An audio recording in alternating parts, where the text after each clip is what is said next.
Welcome back to Around the Spreadsheet, a Blue Horizons group production that's here to put the fun back into the sales compensation function, one honest conversation at a time. We're three practitioners getting together to talk about what actually works, what doesn't, and everything else in between. If you're listening to this, check the notes section for any slides or reference material we're discussing. I'm Elizabeth Evans, and joining me today is Jimit Patel and Todd LeBaron. And I'm going to turn this over to Jimit.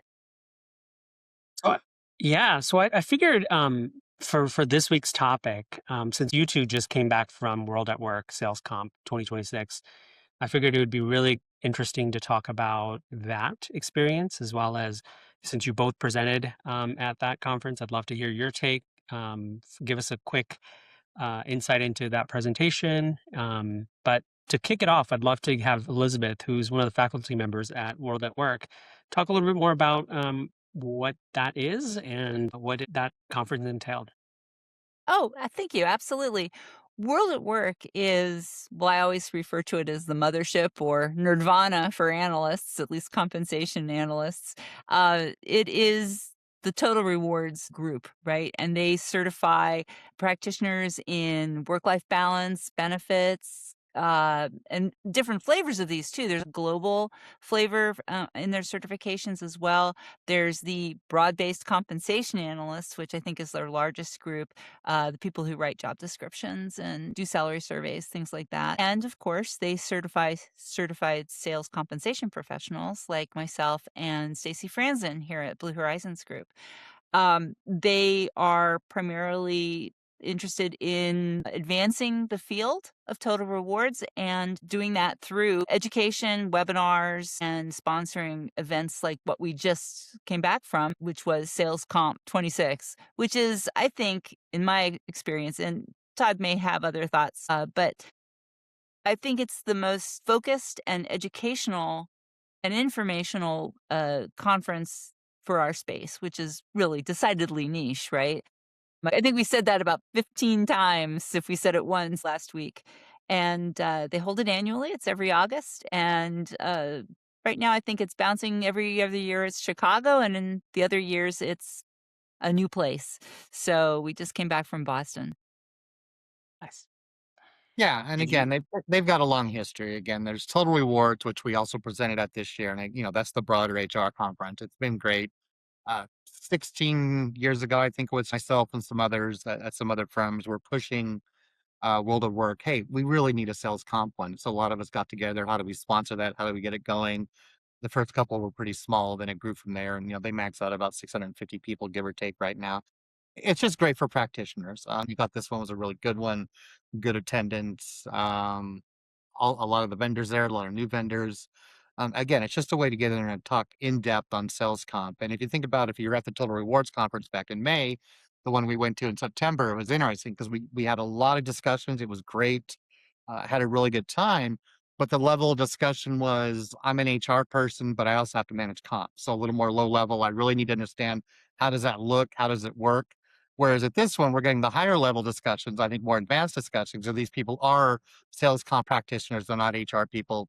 They do this, day in and day out. So that kind of differentiates it too. And again, I'm making broad, inclusions here. You've got both types of people at both of these conferences, but that's the way it tends to break out. And again, a lot of just really good um, top level discussions, right? People know their stuff and they're looking for other ways to advance how they do it, to optimize how they do it, use AI with how they do it, which is my, topic, and we'll get on some of that. But it's again, I was impressed, and I'm glad I went this year. It was a good time.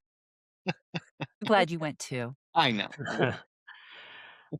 Were there any key themes or anything specific that you want to share? Some of the other sessions that you sat in on, or general kind of thoughts? Yeah, when I looked at all the samples of, all the sessions that were offered, and there were, of course, several every hour, the main thing I saw was, you know, why things fail and how to stop them from failing. That seemed like to be a theme, and I don't wanna draw anything deeper about that because I don't know what to I say. would love to. I would love to go down that one. Go there, go there, go there. Well, you know what I'm going to say. Why do they always fail? First off, it's going to be bad data. numero number one, whatever you want to say. It's the stacking of exceptions and the fact that you're not able to do your real job as a comp analyst, and you're just you're triaging exceptions, day in and day out for the firms that have, gazillion of them that you're dealing with. And a sales organization that doesn't apply governance or at least enforce the governance, which leads to the exceptions and the bad data and everything else. I could go on and on. Been doing it for 30 years. Where would you like to go with this? We could spend the entire, 30 minutes going off on what's wrong with the complete ecosystem in sales comp at an enterprise right now. Lost track of how many sessions had AI in the title, and I Yeah. say that, Todd, you had a practical AI usage session. I was there, and essentially, stop me if I'm not characterizing this correctly, you were describing common sales compensation challenges and how you could use even a generic, not a custom-made AI to, address those. Yeah, and that's key because again, AI is getting thrown around way too much. I mean, and a lot of companies can't even spell AI, which is it's scary. But that being said, let's be honest. How do you effectively use AI in business? And we're not talking just use Copilot to send emails, right? It's what do I need to do to help me do my job better? How do I become a force multiplier with the AI? Can I be more effective being an analyst and not just someone triaging exceptions, which is what your job ends up becoming. You're between payroll and payroll exceptions during the month, but I need to get, good and meaningful data back upstream to let folks know how things are performing, right? So my talk was all about applying that to, at a practical level, and I was very clear that you could use any AIs with that. Claude, ChatGPT, Gemini, doesn't really matter. And I tried all these and I made sure they worked with a bunch of them, including some lower end open source ones. They work fine. But the premise is, and if you'd looked at any of their other videos we've done so far, we have our framework, and it's right off the bat, executive intent, corporate direction that you're going. Right, yeah, any day of the week. If you've got an afternoon, you got something to spare, go grab corporate info. If you're public, go grab the latest earnings, and you're gonna get everything you need right there. If you're not public, find a deck that someone had, from an all hands or something at your company. Bounce that against the AI and say, "Hey, based on the direction we're going at a corporate level, tell me how our comp plans align to what we're saying as a company." And you'd be shocked at what you come up with. You just announced you're in 25% growth mode. You're just doing phenomenal. And yet the comp plans are saying that you're in retention mode, right? I mean, again, I'm not saying it's going to be that extreme, but right off the bat, the AI is very good at intersecting information, right? And it's going to infer things based on what it's be giving. It's going to go through there and say, well, corporate, your exec said this, and your comp plans are aligned to this. Where's the gap? Is it in your go-to-market motions? Is it in the behavioral side of how you hired your sales force in there? Is it a sales ops team that just hasn't been paying attention? Something's going to be out of sync. That's the first one I started with, and I just started ratcheting it down from there. Okay, start at the corporate level and then get to the go-to-market motion. Let's talk about our sales strategy. How does our sales strategy apply to our comp plans? And then get down to the behavioral side, and then get into the sales planning side. Are our quotas aligned? Are our territories aligned? Is our coverage model aligned? You can just start picking apart of the little pieces and just ask the AI, is what we're doing here aligned with what we're doing here, and see what it comes up with. And I think I had 7 of them, maybe it was 6, I can't remember. I could do dozens of them. Just start working through and see where the gaps are and see what it comes up with, and then you can start digging in. I have a question. Sure. If you put the same inputs into all these different AIs, Mhm. do you get the same output? Do they all say You'll the get same thing? similar. If you set it the same way, you should get similar results, and I ran that test as well, and they're all within a variance, you get a pretty good. Again, part of this is how much did you load? If you and then, we'll talk context and AI in some of our future sessions. If you load too much, you overlap on the context, and you might get hallucinations, so we can start making stuff up. But Mm. typically, the type of data we're talking about loading here shouldn't be that big that we're talking about. If it's an earnings report or some comp plans, that shouldn't overload the context, so you should get similar results. And I tried it with probably 9 or 10 different AIs, and they were all similar to where I felt good with saying, yeah, they're going to come up with it. And you got to remember, forget about the different flavors of AI. They're all trained on analytics, right? And again, training is the fact that there was a corpus of knowledge that was fed to this thing to train it. And a corpus of knowledge is just a parent-child pair of question item, answer item. and they do billions of them. So every AI out there has a B next to it, 70B, 35B. That's a billion items that it was trained on, right? The larger ones are 350 billion, 400 billion, 500 billion, even larger. The really big, the Anthropic models and the ChatGPT models, things like that. They're trained on huge ones, but a lot of the smaller ones, you'll see it be next to them. And that's what it means. But at the end of the day, they're all trained to be analytical, right? So that's the baseline training that it gets. And then they get more specialty items that they layer on top of it. So you should be getting similar answers because we are asking analytical questions for the most part. When you start getting nuanced, artsy, left brain, right brain type questions where it has to think about how you speak and things like that, you're going to get more variance on the answer. But if you're just acting practicalities, I read this earnings report and you said X, Y, and Z, it's going to capture X, Y, and Z, and then it's going to come over to your comp plan. And again, X, Y, and Z on components. Is there an interlacing or is there a matching? And it's going to say, hey, they're out of whack. You're saying this and you're driving behavior on this. I don't see the match unless you give me another document that proves elsewhere. I mean, that's what you're trying to do there. The concern that I have is what items are they trained on, right? Like, are they trained on what makes sense for my industry, my company, my set of items, or is it just like a generic? And is it even relevant in the current state? It can be. You're going to get broad-based answers again. Giving it, I always say when I'm doing analytics with the AI, I run what's called a domain pack. So I'll ask the AI, I'll ask multiple AIs, go research, and this is called deep research. So if you look at any of these, if depending on your subscription you have, Claude, ChatGPT, Gemini, you can click little box on there on the chat box that says do a deep research. It's going to go out to the internet and it's going to do a research level. And when I say research, like, PhD type guys, they're doing research analysts, are doing out there. And it's going to give you the source and it's going to go find everything it can on that topic within reason. I've had deep researches that have gone upwards of 8 to 10 hours. You can do really long ones that go 24 hours. And it just, now you can't do it directly out of the chat. You have to do it through an API. But again, there's ways to do it. It's just going and finding just a ton of information on a topic. Jimit, the project you and I are working right now on supply chain issues and dealing with comp when you've got a supply chain issue. I was able to find research going all back to the 1930s, which means somebody had scanned that stuff and put it into a repository somewhere. But they, supply chain is supply chain, whether it's 1935 or it's, 2026. And again, some PhD types that have written some white papers, on the topic. So the domain pack can narrow in your answers, right? So if you're in the telco industry, run the generic one. If you don't like the results, run a domain pack against it. Now, take what you just told me and apply it specifically to the telco industry. Now, when you give it your corporate information to begin with, it will nuance against the fact that it knows your company name and it just read everything about it. It will be interfacing against items from your industry to a certain degree anyway, but you can start, again, running a domain pack type approach to it. It can go a lot deeper into, hey, I'm not just a telco. I tend to be, multimedia only. I tend to be regional. It's only West Coast. You can start slicing it downwards and getting a more precise. But in general, again, it's looking for broad items it's going to connect again. Again, it's always slicing and dicing the data. So it'll still give you a pretty good response. Todd, did you find at the conference that people are curious about what Jim has just asked about? Or did they just kind of, ooh, there's a genie in the box doing all the cool things? Both. Both. I had questions around broad base and in my session that you were there asking about hallucinations and the type of data you feed it like that. But I had others later that came in, hey, we're in a niche space. We're looking for benchmarks. How good is the AI giving you benchmarks?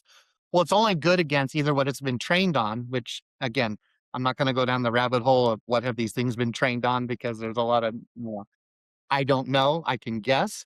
That being said, if there's analyst reports out there, and anything that's on the internet is fair game, right? And it's really good at going and finding what those capabilities are. So yeah, so it can. Interesting.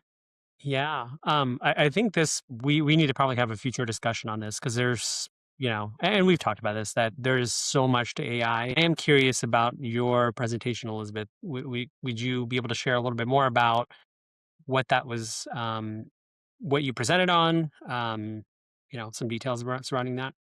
Yeah, the first thing is I was extremely surprised at how many people showed up for it because it's pretty dry, right? It's sales compensation governance and setting it up. And mostly you find that people are practitioners in our space are either really doing it and they're very much involved in the process, or they are trying to pretend that it doesn't exist because they're worried about what they haven't done and what could be lurking under the bed, if you will. And so I was really surprised at how many people came. And it was my bias about any conference. This isn't about World at Work, but in most conference, you get a lot of high level things. And that's what I liked about Todd's presentation. And what I try to emulate myself is that, when you walk out, you're going to have something you can use when you return on Monday morning Yeah, after the conference practical. is It's over. a practical Yeah. presentation that you can actually operate against versus it's another strategy deck. Yeah, we invited, everyone to keep score. We described each the 12 domains of sales compensation governance and invited them to keep score about how they felt they were doing based on what we said the criteria were for each domain, and gave them ideas about how to use AI as kind of an assistant or sidekick to accomplish that quickly. This is something you never hear, and I am okay, a little shameless self-promotion. I'm proud of myself for thinking of it, that you're Jimit and you're running things at your luxury retail organization and you realize governance is something you need and you want to start it, but you need buy-in because it's going to be interdisciplinary, right? And you're going to have to get major stakeholders to come to this. So you want to talk to your boss first before you start poking all the people, right? But then you realize quickly that, well, basically, they might say, "What, you don't have this thing under control? You don't Yeah. have the system?" Don't call you out. Yeah. Yeah, they're gonna see this as a bad thing on you that you do not have governance in place, and we guided you through this in our session about, this is how you present this, because of course you have it under control. Of People are getting paid. It's just that it's not written down, it's not documented. Well, even worse, I mean, you and I have talked about this. We've even argued on it. It's the enforcement, right? You might have a great system in place, but if it's not enforced, Yeah. why do it? And we see that a lot. You can't enforce what you haven't written down first and agreed to first. First, you have to get everybody to agree to do it. Then you come back and say, well, you agreed to do it and you're not. But you got to start with the writing it down. And I think you and I are actually in a lot of agreement. It's more about process and a timing and when to do which. But so I was gratified at how many people came, and That's awesome. uh, Whereas I learned you don't do the first session at the conference because no one knows there's an 8 a.m. session. So yeah, I've had the 8 a.m. slot before, yeah, and well, yeah, they it's said kind that. of I a had several people. I had no idea. I thought the thing didn't start till 9. So it is what it is. you didn't even know when it was. I Great. kind of knew it. I knew it was sporting. Well, we did the total rewards one in May. I kind of knew when it was. So. Yeah. Although we had a good turn. I had mine was like half full. Yours was full, so it was all good. So Absolutely. The one thing I wish I had talked about, though, was I wish I could have done more time to show a worked example of how one company could take it from start to finish, yeah, right? And I think maybe that's the next thing we'll add to that presentation, Todd, as we talk about it with yeah, other interested customers, yeah. is here's like a flow chart of what's going to happen. And I think that would be a good thing. What would you add to yours, Todd? More deeper examples. I should have had, and I was gonna have it originally. Originally, I thought I had an hour, and then I realized it was a half hour. I had really cool output, Mhm. but if I'd added all the output in there, there was, I would have like 2 examples. I wouldn't have been able to get through 6 or 7. But I've talked to a bunch of folks, and I can send them examples and stuff. So, but it was just dumb output with me talking. Plus, well, you saw what happened. I had issues with the deck. I was doing a little tap dance there because the stupid PowerPoint wasn't moving forward correctly. Yeah, the laptop was advancing the Yeah, it slides was auto very, auto very advancing that quickly. deck, which was crazy. So Yeah. yeah, Love it. I love how everything that we kind of talked about relates back to our SPM framework. And I use it so much that I actually have it in my screen right here. That's why I was looking up. yeah. It's just one of those things that, like, when in context, and hopefully everyone that's listening to this is shifting their thinking of how they operate, thinking about the framework.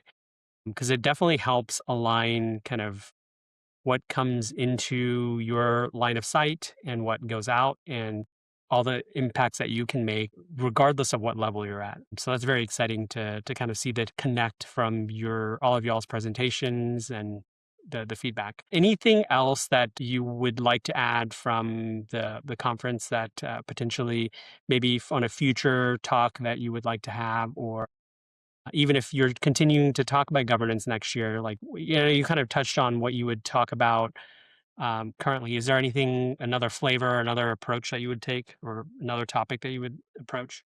I'd like to talk about enablement. So many companies buy an ICM and they have no idea about the care and feeding of same, what their life is going to look like after they buy a big ticket one, right? Or even a small one. They all require upkeep.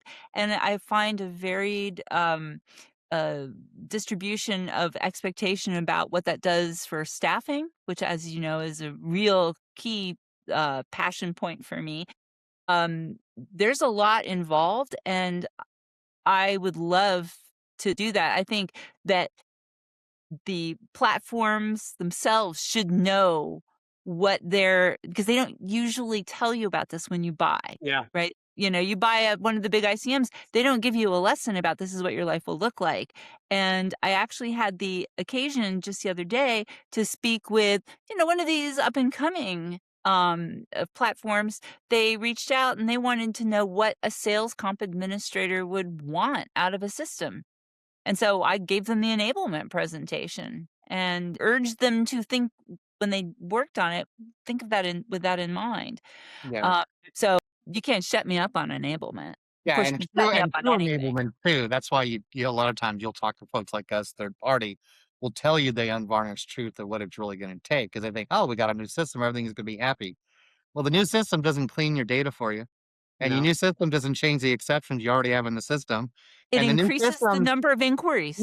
yeah, the new system doesn't take care of your governance if it wasn't already there and working to begin with.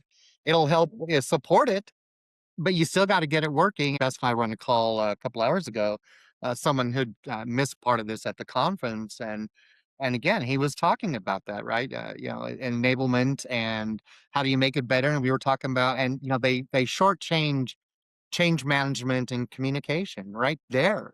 We could do a whole session on that if, it's one thing to put it in place, but if you don't put the change management program in and you don't communicate effectively across there, you might as well be on a spreadsheet.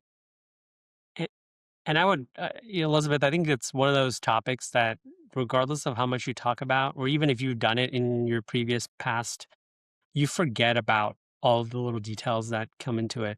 It's almost like you've had a baby and you forget all the sleepless nights, and then when you're ready to do it again, and you're like, Yeah. "Oh, crap, I forgot Yeah, about what was that." you Like, thinking? What was I thinking? Yeah. That's a yes, good exactly. analogy. I use that one a lot, Yeah. actually. So we'll throw that one into the mix. Well, and again, to be fair, and the grass isn't greener, right?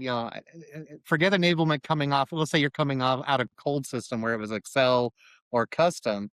You're transferring to a new system. Oh, well, the problem is the current system. And then you put the new system in place, and it's just as bad as the old system because you're still feeding the same crap through it. So, I mean, it's not just initial enablement, it's follow on enablement.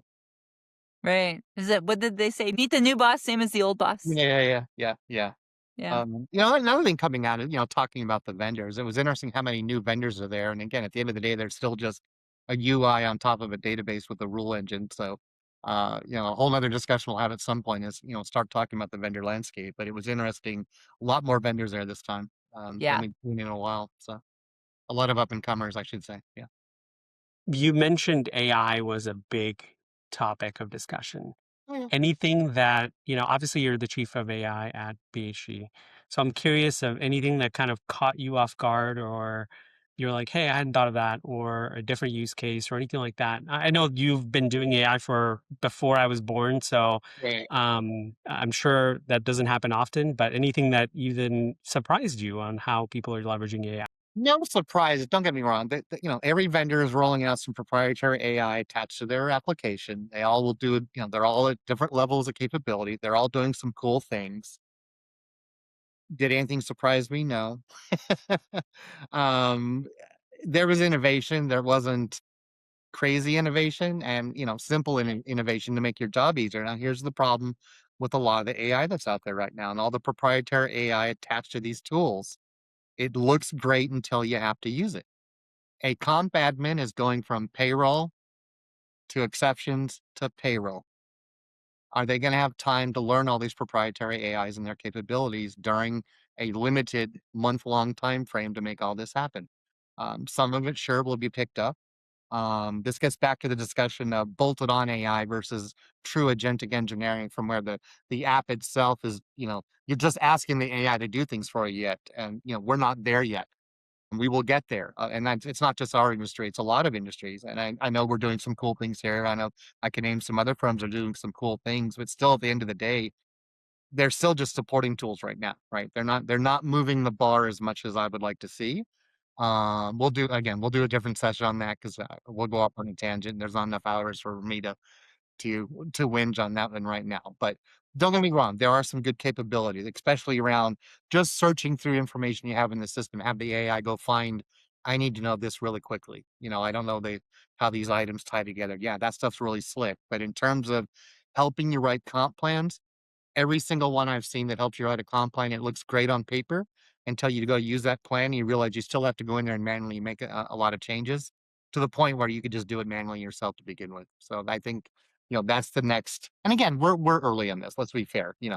We're basically 3 years into agentic AI.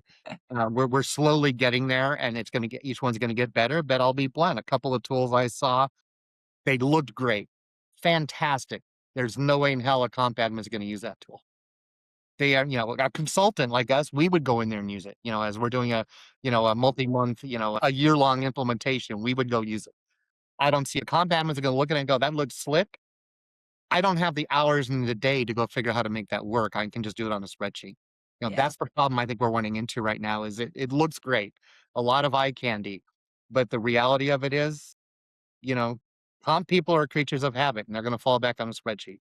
And everyone's been using Excel since like middle school, high school, right? Like it's just more comfortable. I've been using a spreadsheet since the '80s. That's how old I am. So I'm just saying it wasn't Excel, but you know, No, it was Lotus 123. oh, I can go back farther than that. VisiCalc.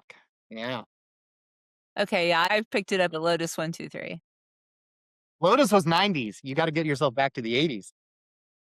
Well, Lotus 123 was around in the mid '80s, I'm telling you, Yeah, because I used it. it took off. It really took off in the '90s, but the original app VisiCalc was where they all came from, and I remember using that in like '83 on a We'll Mac. have Dinosaur Day one of these days, and we can talk about who used the oldest systems. Yeah. That's for another call. I think we're all wrapped up on SalesComp 2026. Stick around for some bonus round questions with Elizabeth and Todd.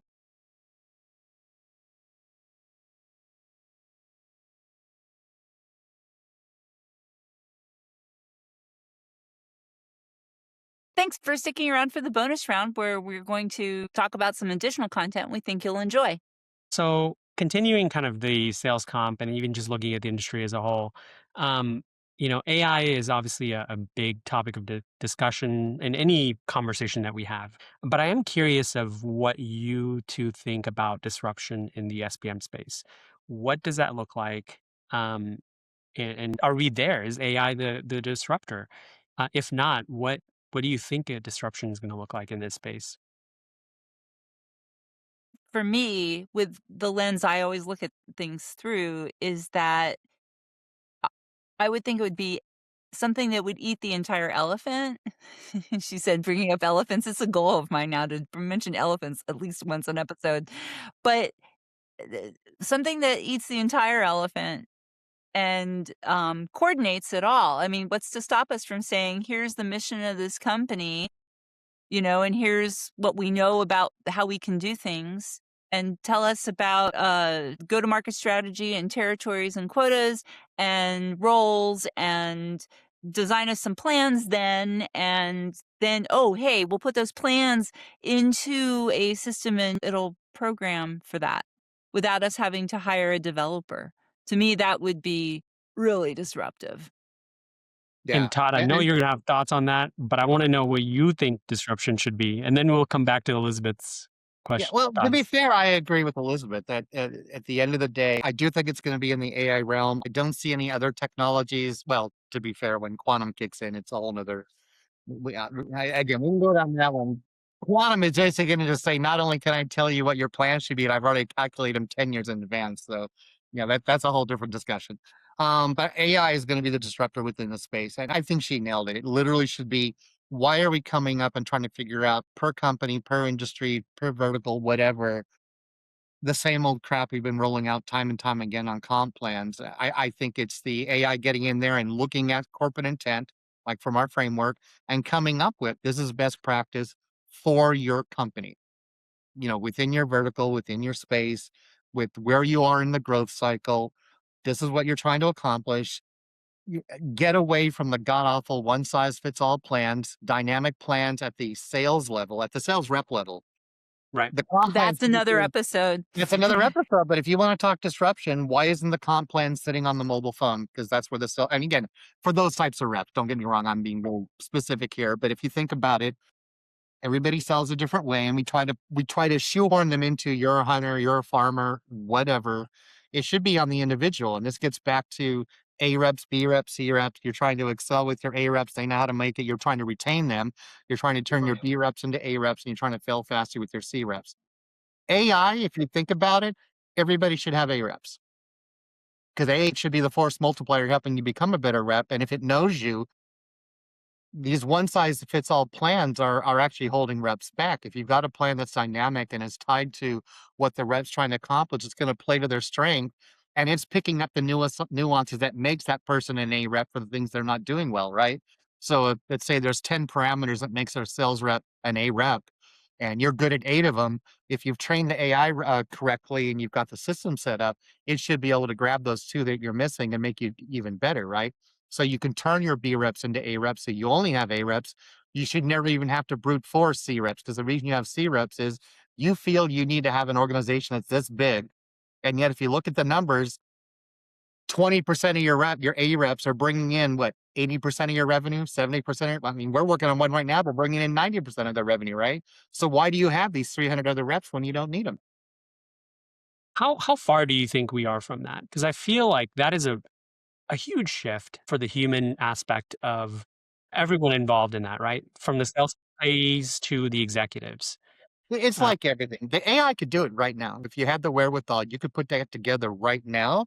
What you're going to have is interoperability issues, tying in with the multiple and disparate systems that you have to deal with.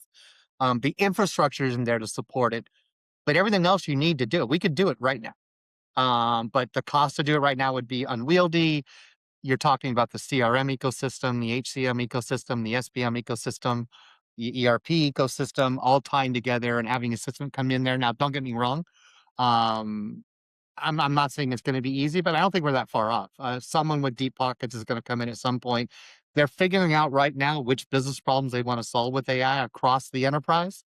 Some have been successful. There's a lot of them that aren't being successful. And again, are you dealing with big enterprise? You're dealing with corporate.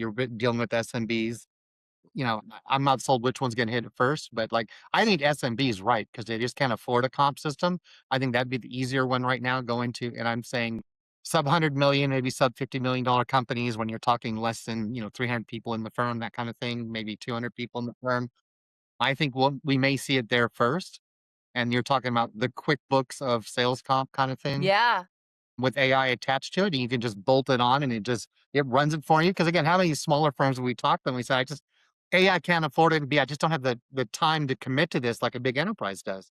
Frankly, they don't have the capacity to handle, because this would give you pretty much from to Z, right? Like your comp plans, governance. No one really does that at that level very No. well because you can only focus on one aspect of it, Yeah, and I they're just trying set up to a $50 million software company. We've got 200 people, 80 of those people are in sales. I'm running it on a spreadsheet. I don't know what I don't know. I don't want to bring in a bunch of experts. We're already thin on capacity in terms of OpEx. So what do you go do? You bring in a system like this, and it tells you, look, you've said your growth cycle is this, and here's your go to market plan, and here's your corporate intent. Here's what you need to go do. And we can go look at best practices across industries for you and tell you these are the plans that are going to be successful. Here's where you need to clean up your data. Boom, boom, boom. There you go. That's what I see as disruption. And we're going to get there. You're going to see someone big get there. Maybe us. Maybe us. We'll see. Pick up the phone and call us. We're working on some stuff like that. So happy to chat. There you go. Shameless plug. There's your plug. I love it. Before we sign off, I'd like to add that, if you were not able to get to either of our sessions at the conference, give us a shout and we're happy to, go over the content with you and answer any questions you might have. So I just wanted to make sure everybody knew they could do that. Yeah. And just pick up the phone and call us anyway. We love to chat with everyone. We're all good talkers. We know that. I think they've noticed. Yeah. As we go into another 47-minute Yeah. session that was supposed to be 25. Yeah, I think they've noticed. Well, we care about it. We love comp. And again, I keep joking. Yeah, I've had multiple chances to leave the space and I keep coming back to it. I love solving these problems. I think it makes sense. I think it's a problem that needs to be solved. I don't think, again, it's a niche space. It doesn't get enough love, which just pisses me off because I've been in for 30 years and the market is still barely tapped. I think we're barely at 30% saturation in terms of sales comp systems out there. And I think that number is high. That's just what some of the analysts are throwing out there. I don't think we're anywhere near that. Well, thank you so much for sticking around for the, what is it called? All right. The bonus round. Remember, if you subscribe, then you can get notified when a new episode drops. Thanks so much.